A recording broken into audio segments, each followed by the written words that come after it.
Iban cuaca ronyo di laut. Tu na lerong ke ronyo. Iban logistik je. Tu na mentang le gandong. Assalamualaikum bang. Salam. Bubuknya bang. Dengan lendan yang hasil tangkap di laut ronyo. Oh benar bang.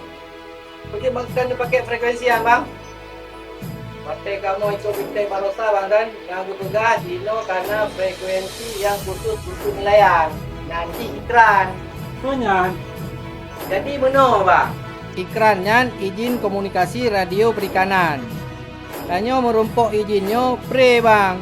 Maksudnya sebagai solusi komunikasi khusus radio ke awak jak berlayar yang perle frekuensi HF khusus untuk komunikasi kapai ukapai dengan pangkalan bak darat.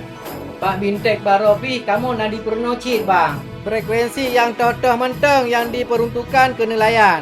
Jadi bek sembarangan tak pakai bang. Bek sampai gara-gara tanyo tak pakai frekuensi malah jid gangguan penerbangan dengan awak-awak lain bang. Mari gunakan frekuensi iklan untuk komunikasi radio nelayan.